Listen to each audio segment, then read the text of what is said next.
All right, Rambam Sefer Misvot, Misvot Aseh, positive commandment. Last Misvah that we learned was Misvah number 140, Kof Mem. We went through Misvot of the land, relevant to Shemitah, relevant to Yobel. And the last thing we spoke about, that the Bedin has a Misvah to count both the years of Shemitah cycle specifically, and also the seven Shemitah cycles, and leading up to the Yovel, and where you are at any point in time in terms of the cycle and the year of the cycle, the Bedin will proclaim and count on an annual basis. So now, still in the same, one more Mizvah in the same realm of Shemitah, Mizvah Kof Mem Aleph number 141, Hishesivanu Lahashmit Kesafim. This is coming up. To relinquish monies, Kilomar HaChovot Kulam Bishnat Shemitah. That a person has a obligation to relinquish debt. In other words, if one person loaned another Jew money, that loan is canceled at the end of the Shana of Shemitah, which is coming up in a few months. Of course, there's a way to get out of it called the Puros Bol contract enacted by Hillel, but that's the Rabbanan. Now we're talking about Misvot Aseh, positive commandments. What's the source?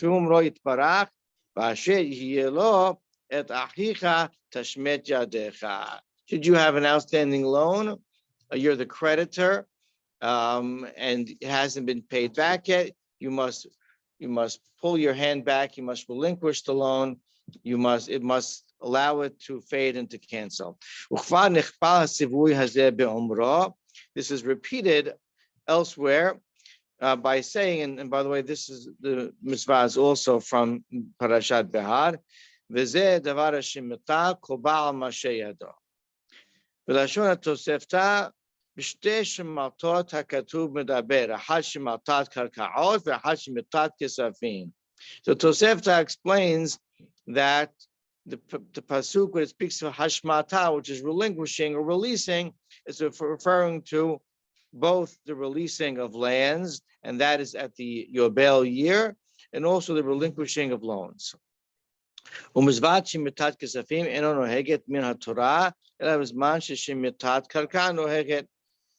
this law of canceling loans is only in play. So the Rambam says, when Shemitat Karka Noheg, what's Shemitat Karka referring to? Relinquishing of lands.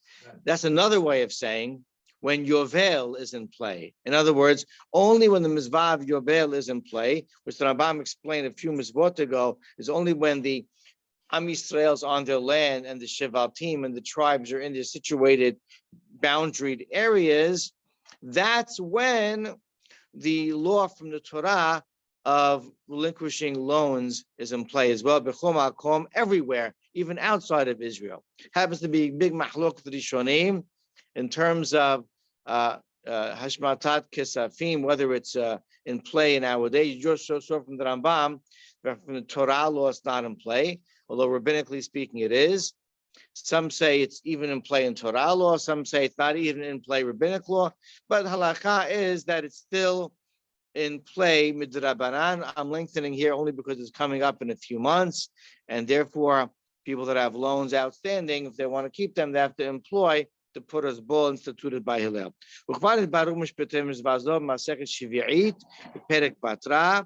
Where the laws of Shemitah are in Masechet Shiv'it Mishtayot is where it speaks about relinquishing of loans as well. And here the difference is that when Shemitah year ushers in, we have all the other Misvot relevant to Shemitah year. Only at the end of this Shemitah year does this Misvah of relinquishing loans kick in. Misvah Kof Mem Bet number 142, Hishesivanu Lingos Ha'akum Ulachriho Lefroa Hobo. So we have a Misvah to actually enforce loans of Goyim. In other words, we have a leniency come seventh year, end of seventh year, release loans of a fellow Jew. But the Torah tells us Kemoshni stavinu lahmo Israel, just like you have to have compassion on your fellow Jew. V'his hartanu milingos oto, and you're not allowed to enforce those loans. We have, on the other hand, to enforce loans of that are outstanding that you've given to goyim. You have to enforce an exact payment from goyim who owe you money. Now, why is that mizvah? Because the Torah says so. But the Torah says so because the Torah is contrasting. The Torah wants you to live in a normal business environment, not to lose money, and to know that you have the right to collect a loan. But this is in contradistinction to Jews, where at a certain time, very exceptionally in human behavior and economic climate, do you release loans? Here the Torah says, but here regarding a goy, I want you to proceed as usual. Practice regular expected business economic practices. Go ahead and enforce your loan. The Rambam says that's a mitzvah because the Torah says et hanochi tigos. The Lashon Sefer, the Midrash says et hanochi tigos zo mitzvah aseh. This is a positive commandment. Mitzvah Kof Mem Gimel number 143. He should sivanu latet lakohen hazarawah halechayim v'hakeba. Because the bihash is bahba behemat tehora. Now the Rambam returns to, I should have introduced this before reading it, but the Rambam returns to now the matanot kehuna, the various offerings and gifts that we have, the 24 that we give to Kohanim in order to sustain them. If you remember, we were already speaking of those, talk about Terumah, and then we segued into different givings and offerings from the land. And now when we were on the land, we start thinking about Shemitah and Yovel, sabbatical and the Jubilee. Now we exhausted that discussion. We return to another mitzvah of gifts given to the Kohen, because we haven't exhausted that list. And here it is. You have to give to the Kohen, which is the forearm, the cheek, and the stomach of every animal that's slaughtered. This is not korban related. This is when you shochet and slaughter an animal, and you're going to, eat it. And from that, you have to offer the Kohen those three areas, which we're told by Hachamim are tasty meat of the body of the Kohen, of the animal, the behemah, of the livestock animal that you have, and offer it as part of the sustenance of the Kohen. The source is Kohanim. It says in the Torah, the Mishpat, the law regarding a Kohanim, is that you give him the Zeroah L'Chayayim V'Cheba. So many of, or most of the Misvot relevant to kashrut and also of slaughtering are in Masechet Hulin. So that's why this mitzvah is discussed there. And the Levi, in other words, Shevet, the entire tribe of Levi, meaning non-Kohanim, the actual Leviim are exempt from giving this to the Kohanim. It's only upon Yisraelim. Mizvah Kof Mem Dalet, number 144. Here's another one. Hisha Sivanu Latet Reshit Hagez La Kohen. The first of the shearings. In other words, you have animal, you have livestock, and you're going to shear its hair, its fur from it. The first of that, similar to Terumah of produce, we offer the first of the grown produce to a Kohen. We offer, or it's sort of a Terumah regarding the fur and the hair of an animal goes to the Kohen. The pasuk says, "Reshit ges sonecha titin lo." The first of the shearing, because you don't really shear a cow and an oxen. That's why it speaks of the son, the lighter livestock, the sheep and the goat that you shear, and that is given as a gift to the Kohen. Of course, you can use it primarily for clothing, for material. This is the only mitzvah in Eretz Yisrael. But it's the Rabbanan over here. It's from the Torah and only Eretz Yisrael. Also Masechet Hulin, because it's related sort of to Shahita. That's why it's in that Masechet. Okay, so now that we finished gifts going to the Kohanim. We'll speak about another idea of separation. Mizvah Chof Mem He, number 145.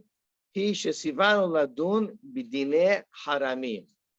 Haramim or herem is when you tribute, when you pledge something to Kodesh, to Hashem, but as opposed to Hekdesh, sanctification, you don't redeem it, right? So if I made this table Hekdesh, I sanctified it, I'll redeem its value, and the money will then be sanctified and be given to Kodesh, so to speak. In the old days, maintenance of the Beit HaMikdash, for instance. But if I mahrim this table, if I make it herem, it's completely pledged. That means the physical body of this table is pledged to Kodesh. Now, there's a mizvah, says the Rambam, ladun, just to carry out the mizvah of herem. When someone pronounces something pledged herem to Kodesh, so someone, let's say the Beit Din, someone has to carry out this mizvah. Who, meaning, as we've seen before, this mizvah of just following instructions in mizvah taseh. Who,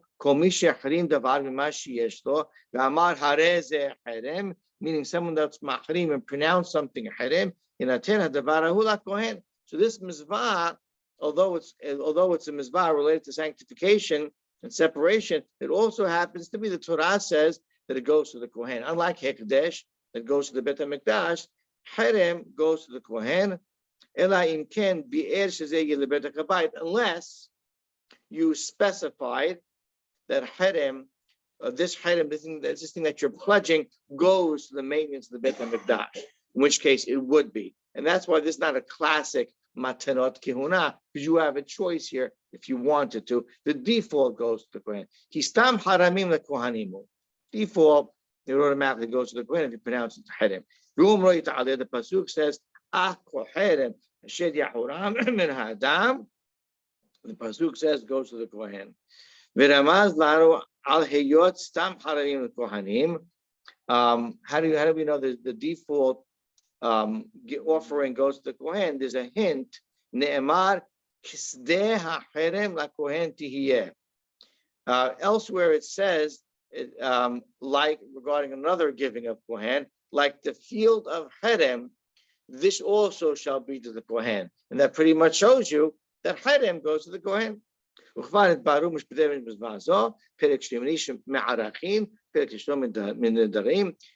mizvah is found in two separate masechtot, Arachin and Nedarim. Mizvah Chof Mem Vav, number 146. So there's a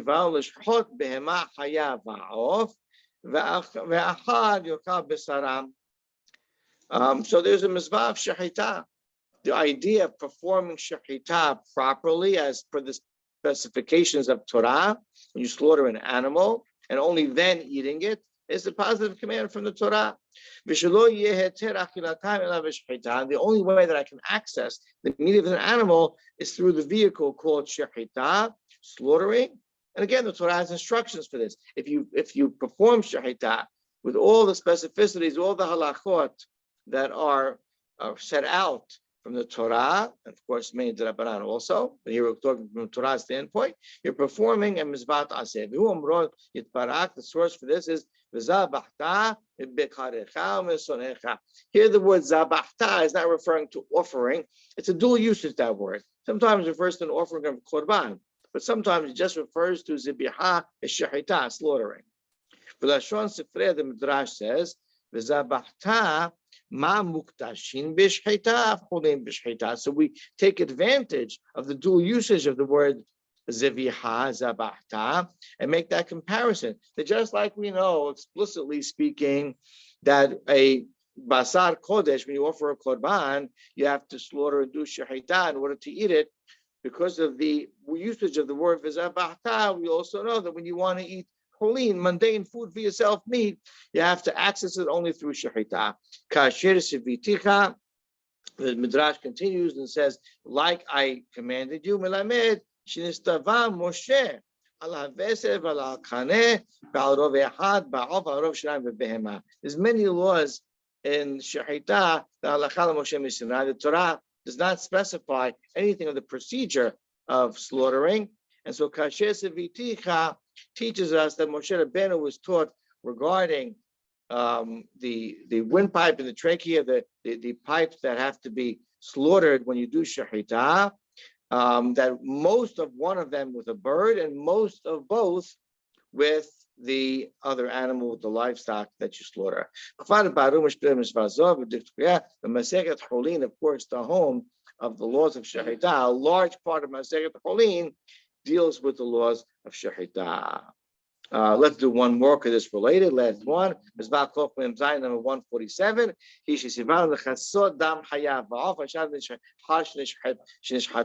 Only with a haya, non-domesticated animal like a deer, and an often a bird that's kosher that you do shechita in order to eat, do you have a special Misvot Kisui Hadam of covering the blood after shechita, not on a behemah, a domesticated animal. The pasuk tells us you have to, after post slaughtering, cover the blood of the hayan off in dirt with dirt. It's still Misvat Aseh. Nowadays, you do shechita. We'll find it. Baruch Mishpeh Mishpazo. Perek Vav Mecholin. Baruch Adonai Le'olam. Amen ve'amen.